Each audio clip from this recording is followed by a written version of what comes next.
Oi gente, meu nome é Sérgio Oliveira, sejam muito bem-vindos ao canal Professores do Brasil. 2019 acabou e com ele um dos anos mais difíceis de definir para o setor educacional brasileiro chega ao seu fim. E eu digo difícil de definir como um eufemismo, porque na verdade os termos e expressões mais adequados para entender o que foi o ano de 2019 no que diz respeito à educação ou à política educacional brasileira são loucura, esquizofrenia, perseguição ideológica, guerra cultural, caça às bruxas, olavismo, fanatismo, enfim.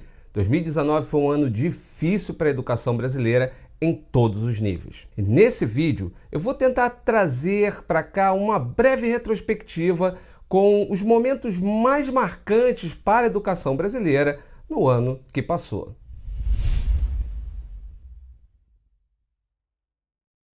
Se você chegou aqui através de alguma indicação do YouTube, seja bem-vindo e inscreva-se no canal. E se você já é inscrito, não custa nada divulgar esse e outros vídeos entre seus colegas, naqueles grupos lá do WhatsApp, do Telegram e também através das redes sociais. E é claro, já vai dando um like aí embaixo nesse vídeo. Então vamos começar a nossa retrospectiva do ano de 2019 para a educação, dando destaque para o setor da política educacional brasileira. Em janeiro, tivemos a posse do novo presidente e a nomeação do colombiano naturalizado brasileiro Ricardo Vélez Rodrigues para o Ministério da Educação, o que por si só parecia um pouco estranho diante desse novo governo, já que o presidente havia demonstrado várias manifestações de xenofobia ao longo da campanha. Mas talvez seja mais uma daquelas atitudes semelhantes a andar por aí com o Hélio Negão a tiracolo para provar que não é racista, entre outras coisas. Vélez já chegou como uma indicação,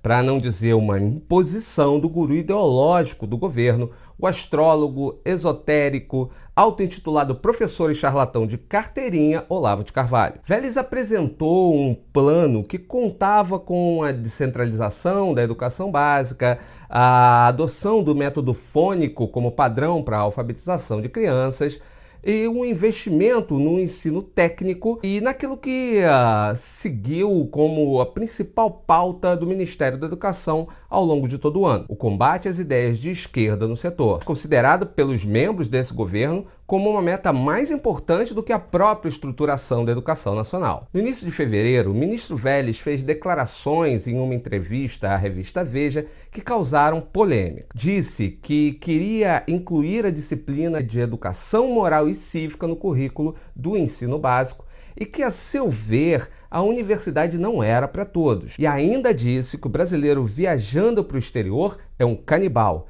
que rouba coisas dos hotéis e os assentos salva-vidas dos aviões. Essas declarações e a falta de um programa definido para os investimentos na educação levaram o ministro a ser duramente questionado diante da Comissão de Educação da Câmara dos Deputados em março, onde as falas mais duras vieram de deputados e deputadas como Fernanda Melchiona e Alessandro Molon, entre outros. Mas quem ganhou os holofotes da imprensa, talvez por sua pouca idade, talvez por se assemelhar aos interesses dos que a projetaram, foi Tabata Amaral, do PDT de São Paulo. O silêncio de Vélez diante das críticas, nitidamente sem saber o que fazer ou para onde ir, levaram à sua queda. Março também foi marcado por uma notícia lamentável: o ataque à escola estadual Raul Brasil em Suzano, São Paulo, realizado por 2 ex-alunos da escola e que levou à morte de 7 pessoas, sendo 5 alunos e 2 funcionários. Voltando a Brasília, a queda de Ricardo Vélez levou à escolha em abril do economista e também olavista Abraham Weintraub para o Ministério da Educação. No seu discurso de posse, o novo ministro falou em acalmar os ânimos, o que na prática foi tudo o que ele não fez ao longo de 2019, se mostrando agressivo, debochado, paranoico e seguindo à risca as teses de Olavo de Carvalho, que diz que as universidades brasileiras, nas quais o próprio nunca pisou, eram o principal foco do chamado marxismo cultural, que é parte da superteoria de conspiração que também inclui o globalismo, o combate ao aquecimento global, a ideologia de gênero, a um plano de dominação mundial por comunistas eurasianos que querem destruir a civilização judaico-cristã ocidental. Pouco depois de assumir a pasta, o ministro e dublê de humorista anunciou um corte no orçamento de 3 universidades, a UNB,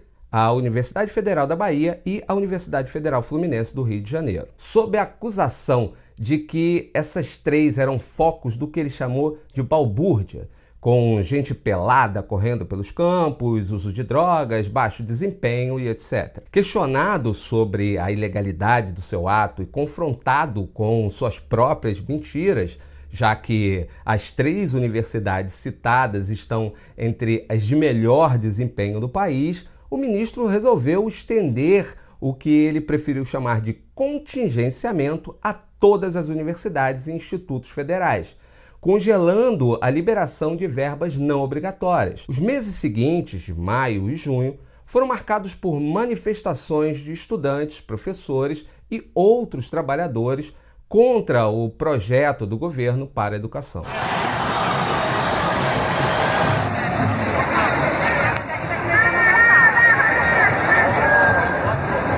O ministro acusou professores de obrigarem os estudantes a participarem das manifestações e lançou uma nota oficial na página do Ministério proibindo professores, estudantes e pais de divulgarem os movimentos que ele mesmo chamou de político-partidários. O Ministério Público Federal obrigou o MEC a retirar essa nota. Em julho, foi apresentado em uma cerimônia pelo ministro e pelo secretário de Ensino Superior do MEC o projeto de lei Futurice, que pretende abrir as universidades federais ao investimento por parte da iniciativa privada. Uma coisa que o ministro talvez nunca tenha imaginado é que é bem difícil captar investimentos para as universidades federais quando o próprio ministério faz questão de falar mal delas o tempo todo. Os reitores das universidades, por sua vez, disseram que todo o programa deixou bastante vago como seria a captação e a gestão desses recursos. Também em julho, a Universidade Federal do Mato Grosso teve a energia cortada por falta de pagamento, visto que essa verba fazia parte dos valores contingenciados pelo governo. Também nesse mês foi anunciado o fim do programa Idiomas Sem Fronteiras, que custeou cursos de idioma nas universidades públicas e exames de proficiência para mais de 800 mil pessoas. Em agosto, o MEC anunciou o bloqueio de 348 milhões de reais destinados à produção e aquisição e também à distribuição de livros e materiais didáticos e pedagógicos para a educação básica. O mês também foi marcado por um ataque do ministro ao educador Paulo Freire em uma entrevista na Rádio Jovem Pan, além da declaração do ministro à Folha de São Paulo, admitindo que houve cortes na educação e que parte dessas verbas foi usada para pagar emendas aos deputados em troca de votos a favor da reforma da Previdência. E para finalizar agosto, o MEC rejeitou o diretor escolhido democraticamente pela comunidade escolar do Cefet, do Rio de Janeiro, e escolheu um interventor para o Instituto, sendo que esse foi barrado pelos estudantes e não pôde assumir o cargo. Uma barreira humana para impedir a entrada do autoritarismo. Foi assim que o dia começou no Centro Federal de Educação Tecnológica do Rio de Janeiro. Um assessor do ministro da Educação foi nomeado diretor-geral interino da instituição por tempo indeterminado. Os estudantes e professores consideram a nomeação uma intervenção do governo federal, já que o diretor nomeado não pertence aos quadros do Cefet. Ele pode ficar aqui um mês, como ele pode ficar aqui 5 anos, a gente não sabe qual é o intuito dele aqui dentro, o que ele deseja, porque realmente ele é uma pessoa do Sul, sabe? A gente não tem nem noção direito quem é.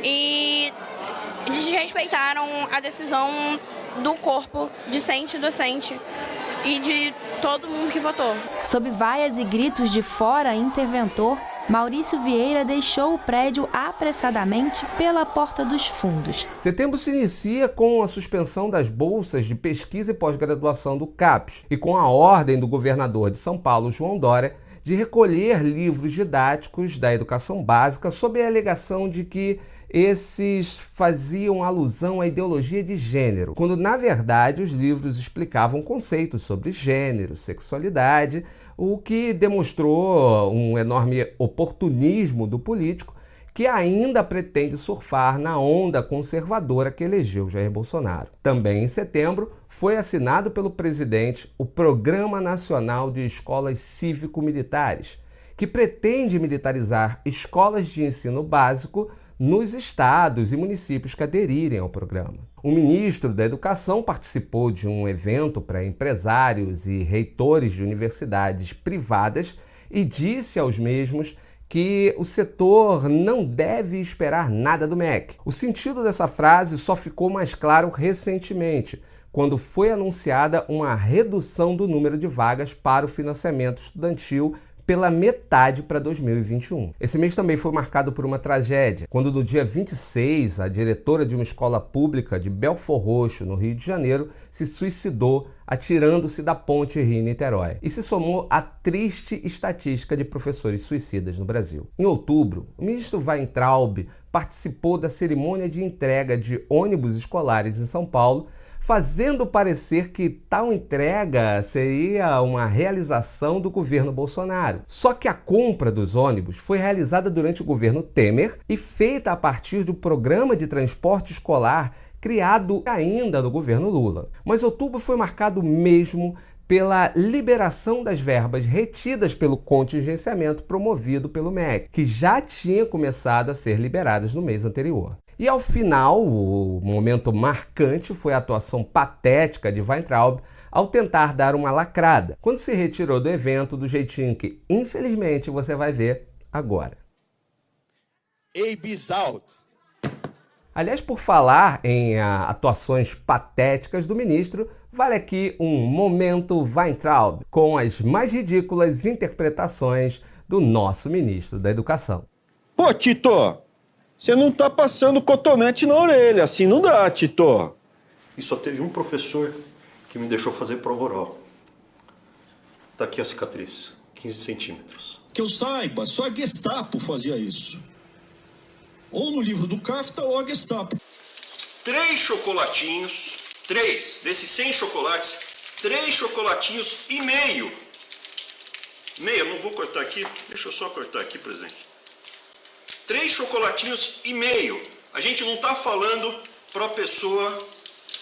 A gente não tá. Esses 3 chocolatinhos e meio.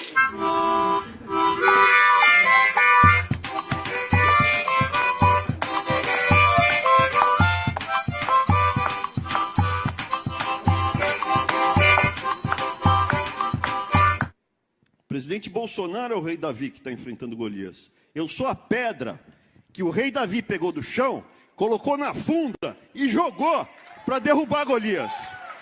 E a pedra não pensa, ela voa.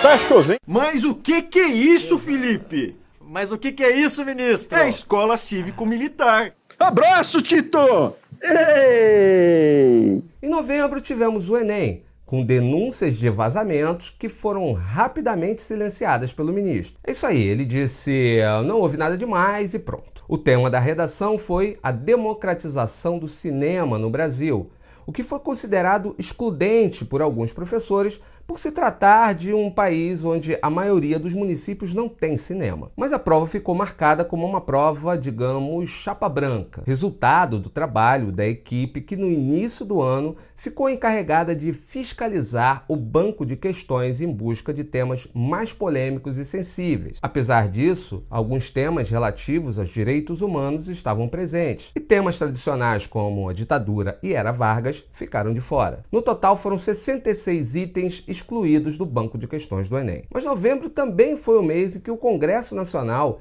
derrubou o veto do presidente ao projeto de lei aprovado meses antes que obriga a contratação de profissionais de psicologia e serviço social para escolas públicas de educação básica em todo o Brasil. Ainda em novembro, o ministro Weintraub voltou a atacar as universidades federais, dizendo que existem nelas extensas plantações de maconha e o uso de laboratórios para a produção de metanfetamina, que mostra que o ministro assistiu Breaking Bad, mas não tem a menor noção do que acontece nas universidades brasileiras, que o tempo todo se destacam por suas pesquisas nos mais diversos campos, como no caso do paciente terminal de câncer que teve o seu quadro revertido graças a um método 100% nacional de aplicação de uma técnica desenvolvida nos Estados Unidos. E sabe de onde saiu esse método? De uma universidade pública. Mas não para por aí. Também em novembro, o ministro anunciou a saída do Brasil dos acordos de educação do Mercosul, apesar do acordo do bloco ser um só e abranger várias áreas, entre elas a educação. Ele alega que em 28 anos não houve nenhum resultado concreto, mas também não aponta nenhum estudo que confirme o que ele diz. Como sempre, Weintraub usa o achismo como base para suas decisões, talvez para contrariar todos os levantamentos do Congresso que apontam para uma total paralisia do setor da educação. No fim do mês, o MEC lançou a Carteira de Estudante Digital, que apesar de democratizar o acesso aos benefícios da carteira de estudante, por ela ser gratuita, atinge a principal fonte de recursos das entidades estudantis do país. O que o ministro comemorou com muito deboche e aquela crueldade típica de quem pensa como um menino mimado de 12 anos de idade. Dezembro chegou lotado de situações polêmicas. Logo no início do mês, o Congresso convocou o ministro para prestar esclarecimentos sobre suas acusações de produção de drogas nas universidades públicas. O que o mesmo retrucou dizendo que pode comprovar, pois a sua fonte é a internet. O MEC mudou as regras do FIES, como eu já disse aqui antes, reduzindo pela metade o número de vagas para 2021, mas também reduzindo as exigências em relação aos resultados dos estudantes para 2020. A TV Escola anunciou uma série da produtora Brasil Paralelo, aquela que lançou um documentário passando pano para a ditadura militar, que traria uma versão própria da história do Brasil e que traria já no primeiro episódio uma entrevista com Olavo de Carvalho. Após repercussão negativa, o MEC decidiu então fechar a TV Escola. Sabe aquele garotinho rico da rua que era o dono da melhor bola e que dizia: se eu não jogar não tem jogo? Pois é. Bolsonaro assinou a medida provisória que muda as regras para as eleições de reitores nas universidades federais, restringindo a autonomia das universidades e dando a ele mesmo condições de nomear reitores já em 2020. Um mandato de segurança foi levado ao STF para barrar essa MP, visto que ela fere o artigo 207 da Constituição, que prevê a autonomia das universidades. O MEC liberou 40% das disciplinas dos cursos de saúde e engenharia para a modalidade EAD, ou seja, à distância. E o Conselho Federal de Enfermagem já anunciou que vai entrar com uma ação judicial contra essa portaria do MEC, que prevê tal liberação. O presidente da República chamou Paulo Freire de energúmeno, mais uma vez usando a estratégia olavista dessa neo-extrema-direita brasileira de acusar seus desafetos daquilo que eles mesmos são. No dia seguinte, o educador falecido em 1997, mas que incomoda a gente burra até hoje, recebeu moção de aplausos da Câmara dos Deputados. O ministro Weintraub errou a sua previsão sobre o resultado do Brasil no PISA. Ele havia dito em novembro que o Brasil seria o último lugar da América Latina, mas apesar do resultado ainda estar muito aquém do satisfatório, o nosso país apresentou uma melhora em relação ao último exame. Confrontado sobre o resultado, ao invés de comemorar, o ministro retrucou dizendo que o PISA é do PT. Sim, foi isso que ele disse. Depois vem dizer que eu é que estou torcendo contra. Mas, pelo visto, quem torce contra o Brasil são os membros do próprio governo. Por essas e por outras, a aposta que se faz é de que Abraham Weintraub deva cair em 2020, o que não vai fazer muita diferença, visto que quem tem dado as cartas no setor mais vital para o desenvolvimento do país continua sendo um cara totalmente desequilibrado, esquizofrênico e que sequer vive aqui. E essas figuras, pelo visto, são como moscas. Cai um, aparece outro. E enquanto isso, seguimos sendo um país que distrata seus professores,